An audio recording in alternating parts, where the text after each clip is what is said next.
Guys, welcome back to my YouTube channel. So guys, आप एक चीज़ note कर सकते हो, जो है मेरा हेयर स्टाइल बहुत ही अलग हेयर स्टाइल है और बहुत ईजी है बनाना। कैसा लगा आपको हेयर स्टाइल? वीडियो में कमेंट जरूर कर देना। इसी के साथ हम लोग शुरू करते हैं आज का वीडियो। वो है how to choose good career in school. पहले मैं बात करूंगी स्कूल की, वन बाय वन हम चलेंगे। आज मैं इस वीडियो में खाली स्कूल कवर कर रही हूँ, देन हम लोग नेक्स्ट में जाएंगे कॉलेज, वो बात की बात है। पहले हम स्कूल को तो फिनिश कर ले अच्छे से। स्कूल में आपको पता है कि 1 to 10th बहुत ईजी होती है, इनफेक्ट आपकी केजी भी बहुत ईजी और आराम से निपट जाती है।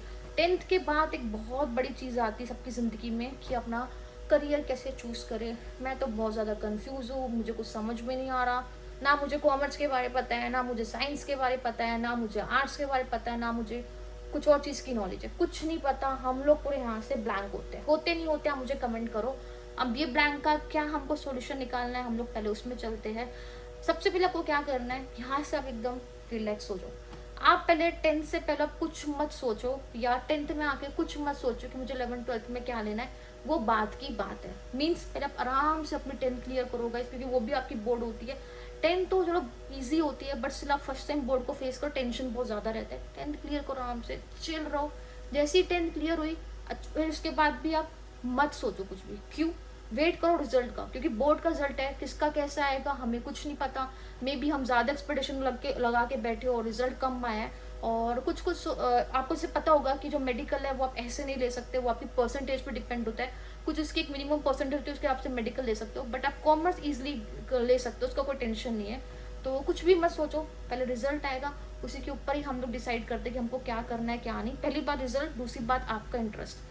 अब लेकिन सबसे पहला स्टेप रिजल्ट ही है गाइस। मे बी अगर मेरा इंटरेस्ट मेडिकल में है, बट मेरा अच्छे परसेंटेज नहीं है 10th में, तो मैं मेडिकल में जा ही नहीं सकती, चाह कर भी नहीं जा सकती गाइस, क्योंकि उसके लिए मेरे को चाहिए अच्छी परसेंटेज गाइस।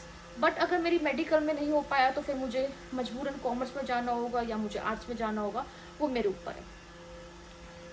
तो अगर जो लोग पहले सोचते हैं 10th में कि हाँ हमको मेडिकल मस्त है, हमारा इंटरेस्ट ही मेडिकल है, तो उनके लिए परसेंटेज बहुत ही मस्त है। तो उनको तो मेहनत करना ही होगा, 10th में हार्ड वर्क करना होगा, उसी के बाद ही वो लोग 11th में मेडिकल ले सकते हैं, अदरवाइज नहीं गाइस। बट जिसके दिमाग में ये है कि मुझे कॉमर्स और आर्ट्स आना, उसके लिए ईजी है, इतना टफ नहीं है गाइस। चलो आपकी 10th भी क्लियर होगी, इसी के साथ होगी हम लोग 10th से फ्री। मार्कशीट भी आ गई हम लोगों की, सॉरी मार्कशीट भी आ गई, पता भी चल गया परसेंटेज कितनी आई है। अब बात करते हैं हम लोग कि अब हमको लेना क्या है। अब जिसको अभी तक स्टिल उसको डिसाइड नहीं, इसको मार्कशीट भी आ गया, परसेंटेज भी आ गया, तभी भी कंफ्यूज है, मैं कॉमर्स करूँ, मैं आर्ट्स करूँ, या मैं साइंस करूँ, क्या करूँ, या मैं कुछ नहीं करूँ। तो मैं उसके लिए ये बोलूँगी, सबसे पहले आपको यहाँ से एकदम क्या होना है, रिलैक्स होना है। किसी से कोई भी सजेशन ना लो, ना अपने पेरेंट्स से पूछो, ना अपने टीचर से पूछो। सबसे पहले आप एक काम करो मेरे कहने पे, और वो आपका जो काम होगा वो बहुत सक्सेस दिलाएगा, मेरी गारंटी है।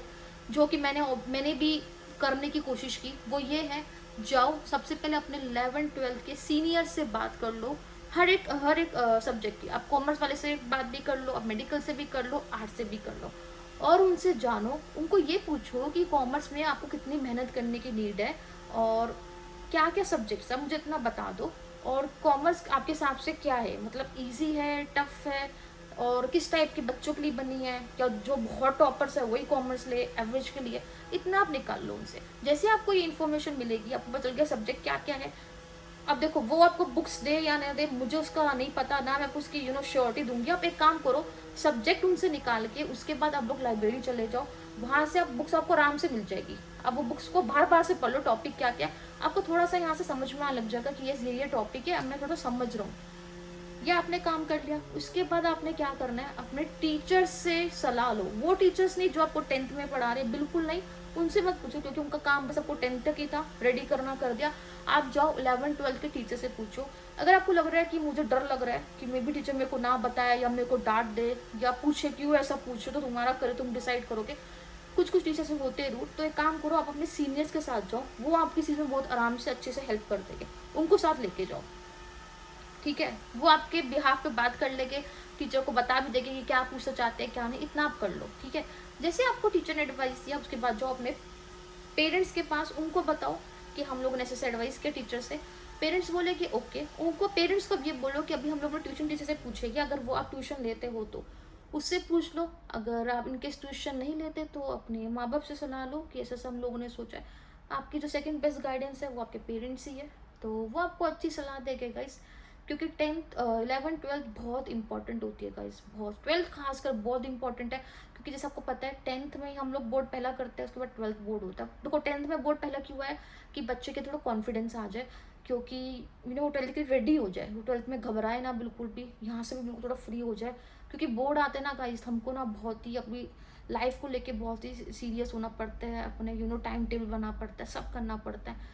अगर आप 12th में आपको रेडी होना है बोर्ड के लिए, आप मेरा मानो आप 11th में ही शुरू कर दो, अपना टाइम टेबल बनाओ हर चीज़ का।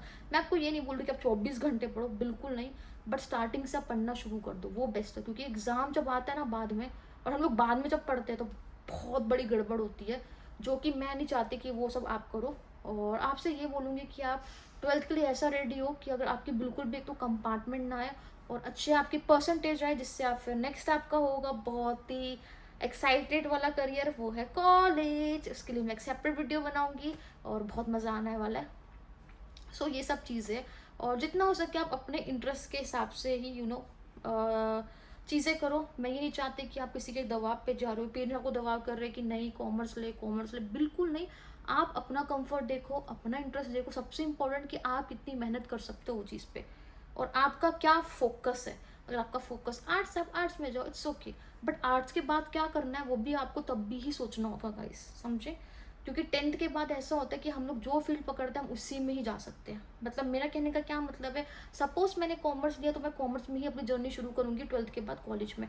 आर्ट्स लिया तो मैं आर्ट्स में जाऊंगी, तो उसी के माइंडसेट के हिसाब से करना।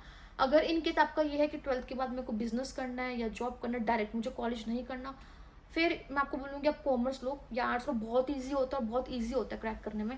बट आपका ये कि मुझको डॉक्टर बनना है तो आपको मेडिकल ही लेना पड़ेगा, चाहे कुछ भी हो। क्योंकि कॉमर्स वाला कभी भी डॉक्टर नहीं बन सकता, और मेडिकल वाला कभी भी सीए नहीं बन सकता। कॉमर्स में ही सीए आती है तो कॉमर्स वाला ही सीए बनेगा, मेडिकल डॉक्टर बनेगा। सो होप सो गाइस आपको वीडियो समझ में आ गई होगी आज की। सो इसी के साथ वीडियो को करती हूँ फिनिश। सो वीडियो को लाइक करो, सब्सक्राइब करो, और हाँ मुझे दो बहुत सारा प्यार। अभी के लिए टाटा। और अगर आपको कुछ सजेशन देना है please be free from mind, suggest करो मुझे कमेंट में, मैं आपकी हेल्प कर दूंगी। सो बी फ्री, और जितना हो सके आप मुझे कमेंट करते जाओ, मुझे भी मोटिवेशन मिलेगा इसी के साथ। Bye bye.